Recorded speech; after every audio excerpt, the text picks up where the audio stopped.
गुरु गोरखनाथ, ओम नमः शिवाय। मैं किस्मतनाथ। देखो, मेरे पास कॉल आई थी, केस आया था, एक गांव से आया था कोई।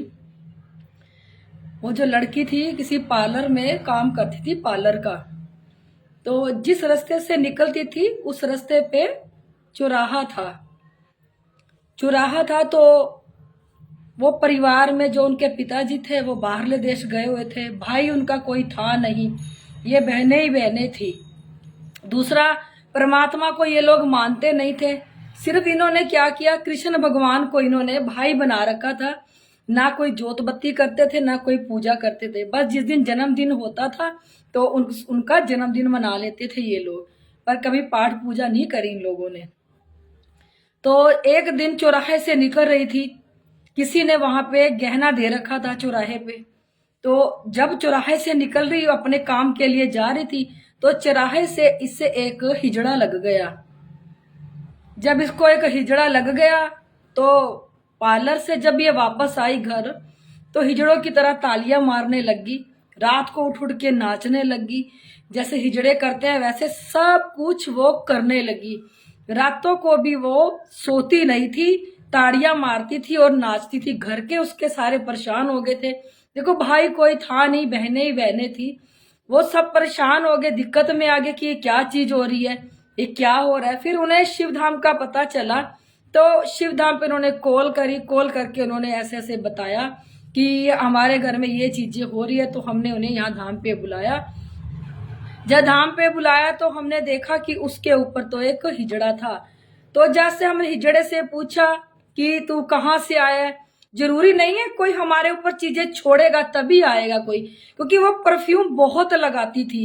इन जो भी लड़कियां, इनको परफ्यूम नहीं लगाना चाहिए, क्योंकि परफ्यूम की खुशबू से जो जो चीजें आती है ना, ये हमारे ऊपर अटैक करती है। जरूरी नहीं है कि कोई छोड़ेगा चीजें तभी आएगी, ये खुशबू सूंघ के भी आपके पीछे पीछे आ जाती है। तो उसने बताया कि चौराहे पे किसी ने गहना दे रखा था, तो ये जैसे ही निकली तो मैं इसको लग गया। बस इतनी सी बात थी। तो उसके ऊपर से हमने उस हिजड़े को उतारा, क्योंकि चौराहा देखो उनके घर के पास ही था, कोई ज्यादा दूर नहीं था। उतारा, कुछ समय बीता। जो उसकी बीच वाली बहन थी और उसको उसके गांव में कोई नई नई लड़की मरी होगी जहर खा के, कुंवारी थी, शादीशुदा नहीं थी। उसने जहर खा लिया और जहर खा के मरी हुई थी। तो वो भी उस चौराहे पर ही थी। जैसे ही वो उसकी छोटी सिस्टर वहां से निकली और उसको भी उस लड़की जो थी उसको चिमड़ गई। जब वो लड़की उसको चिमड़ी तो वो जो लड़की थी ना, वो छोटे छोटे कपड़े पहनती थी। और जो जिस लड़की को वो चिमड़ी थी वो बिल्कुल साधारण और सिंपल थी। वो ऐसा कुछ भी नहीं करती थी जो वो लड़की करती थी। उसने कहा कि यार छोटी छोटी स्कर्टें मंगा ली, लिपस्टिक बिंदी लगा ली, वो तो चल देती थी। सब हैरान हो गए, क्या हुआ, ये क्या हो रहा है। फिर दोबारा वो हमारे पास कॉल आई, दोबारा आए तो उन्होंने पूछा कि ये इसको अचानक से क्या हो गया। तो छोटे छोटे कपड़े पाती है, बिंदी लिपस्टिक लगाती है, ये तो ऐसी थी नहीं, तो बिल्कुल ही साधारण और सिंपल थी। भी इसको अचानक से क्या हो गया। तो जब उसको उतारा किया तो पूछा तो उस लड़की ने बताया कि ऐसे ऐसे करके मेरे घरकों ने मुझे जहर दे के मार दिया और मैं किसी से प्यार करती थी तो उन्होंने मुझे मार दिया और मेरी ख्वाहिशें पूरी नहीं हुई। मैं जितनी मेरी ख्वाहिशें थी मेरी जिंदगी की, मैं इसके अंदर आके अपनी ख्वाहिशों को पूरा करना चाहती थी, इसीलिए मैं इसको चिमड़ी। तो उस लड़की को उतारा। उनके घर में फिर हमने गुरु गोरखनाथ जी की गद्दी लगाई। गद्दी लगाने के बाद वो परमात्मा को मानने लगे। नहीं तो वो कहती थी हम गुरु गोरखनाथ जी को नहीं जानते, हमें नहीं पता कौन है, हमें नहीं पता शक्ति है कि नहीं है। तो जब उनको पता चला कि ये चीजें होती हैं तो गद्दी लगी, गुरु गोरखनाथ जी को वो मानने लगे। फिर उनके घर का हमने बताया, सेवादार जो घर का था उनका, वो सबल सिंह चौधरी था, तो उनकी जोत जगाई उन्होंने। आज वो घर में अपने गुरु गोरखनाथ जी को भी मानते हैं और अपने सबल सिंह चौधरी को भी लेके चलते, क्योंकि उनके घर के कुल के देवता थे वो। तो आज वो सारा परिवार बहुत खुश है। तो बस मैं आपको यही कहना चाहती हूँ कि जरूरी नहीं है कि कोई हमारा दुश्मन है और हमारे ऊपर चीज छोड़ देगा। जो आजकल की लड़कियां चौराहे में कुछ पड़ा भी होता है ना, वो ये सोचती है हमें कुछ नहीं होने लगा इससे, वो निकल पड़ती हैं। उन्हें ये नहीं पता कि बाद में कितनी दिक्कत हो जाएगी हमें इससे, क्योंकि आजकल की लड़कियां भरोसा नहीं करती इन चीजों पे। जहां भी देखो चौराहा है, उसको देखो कि कुछ पड़ा है, कोई गहना पड़ा है या कोई और सामान पड़ा, क्योंकि चौराहे पे आजकल लोग बहुत कुछ रख देते हैं।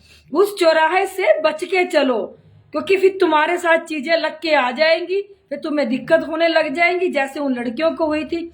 देखो उन लड़कियों के पास बेचारे का, देखो उनका पिता बाहर था, भाई कोई था नहीं, बहनें ही बहनें थी जितनी भी थी वो। फिर ऐसे करके वो परमात्मा को जपने लगी, परमात्मा का जाप करने लगी, मानने लगी।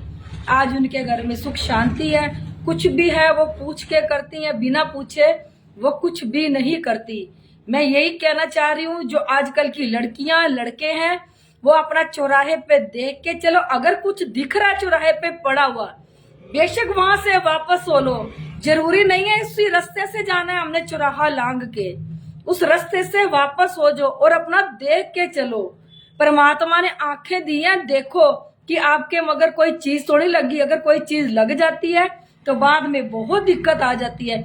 बाकी ये परफ्यूम लगाना बंद कर दो, क्योंकि ये परफ्यूम की खुशबू से जिसने लगाया होता है, हाई परफ्यूम लगाया होता है खुशबू वाला, देखो उसके पीछे पीछे तो ये जरूर जाती है, क्योंकि खुशबू इनको बहुत अच्छी लगती है चीजों को, तो फिर वो जाके चिमड़ जाती है। ये लड़के लड़कियां परफ्यूम लगाना बंद कर दो, क्योंकि आजकल कलयुग है, जगह जगह पे चीजें घूम रही है। चौराहे पे तो देखो लोग ये काम कर ही रहे हैं, उल्टा सीधा काम चौराहे पे हो ही रहा है, चाहे रात में हो, चाहे दोपहर में हो, चाहे दिन में हो, ये काम चल ही रहा है।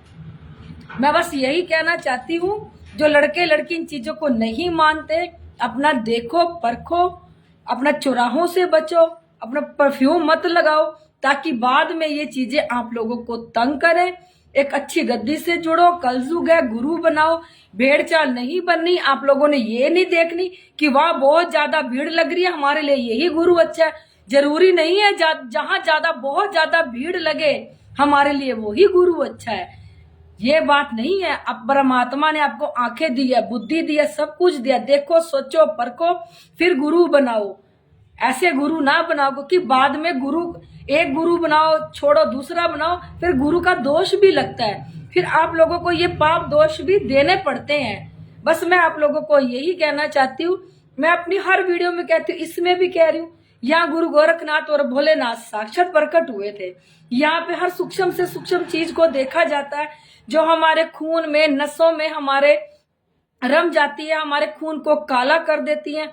धीरे धीरे धीरे धीरे ये हमारे अंदर बीमारियां लगानी शुरू कर देती है, जिसकी समझ देखो किसी को भी नहीं आती। डॉक्टरों के पास जाएंगे, रिपोर्ट हमारी नॉर्मल आएगी, चेकअप वो करवाते रहेंगे, तो हमें कोई भी समझ नहीं आएगी कि हमारे साथ क्या हो रहा है क्या नहीं।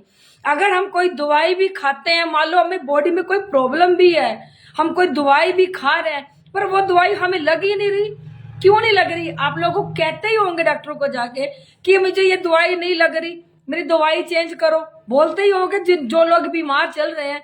पर आप लोगों को ये नहीं पता कि वो जो दवाई आपके खा रहे हैं, आपकी बॉडी में जो ये भूत प्रेत बैठे हैं, ये वो खा रहे हैं, क्योंकि फिर ये शरीर हमारा नहीं होता। जिसके ऊपर भी नेगेटिविटीज है वो शरीर उसका नहीं होता, क्योंकि वो उसकी आत्मा पे पूरा कब्जा कर लेते हैं, उसके शरीर पे पूरा कब्जा कर लेते हैं, फिर जैसे वो चाहते हैं वैसे वो शरीर को चलाते हैं। फिर आपकी आत्मा तो कहीं भी नहीं दिखती, फिर उस भूत प्रेत की आत्मा दिखती है हर जगह, जहां भी वो चलेगा शरीर आपका तो होगा ही नहीं, वही चलेगा। जो पहचान सकते हैं वो जान जाते हैं, जिन्हें पहचानने की है ही नहीं वो कहां से पहचानेंगे। एक अच्छा गुरु बनाओ, अच्छी गद्दी से जुड़ो, ताकि समय समय पे जाके आप लोग अपनी नेगेटिविटीज को चेक करवा सको। क्योंकि आजकल जिस घर में दारू मीट अंडा है, उस घर में देखो भूत प्रेत है ही है। लिख के देती हूँ ये चीज मैं, उस घर में है ही है, सूक्ष्म से सूक्ष्म है, उनके शरीरों में भी है और उनके घर में भी है। धीरे धीरे जब वो शरीर को खोखला कर देते हैं ना, फिर पता चलता है। देखो उनके घर में दर्दे, पीड़े, बीमारियां सब होंगी, क्योंकि सब कुछ लगा देते हैं। नीचे मेरा नंबर दिया है, अगर किसी को काले परछाएं दिखते हैं, किसी के साथ गंदा काम होता है और कईयों के साथ तो बहुत कुछ होता है और कईयों के साथ कुछ भी नहीं होता। तो मुझे कॉल करना। अगर आप लोगों को मेरी वीडियो अच्छी लगती है, अगर आप इस वीडियो को YouTube पे देख रहे हो तो उसे लाइक सब्सक्राइब शेयर जरूर कर दिया करो। अगर आप इसी वीडियो को Facebook पे देख रहे हो तो उसे लाइक शेयर और फॉलो जरूर कर दिया करो।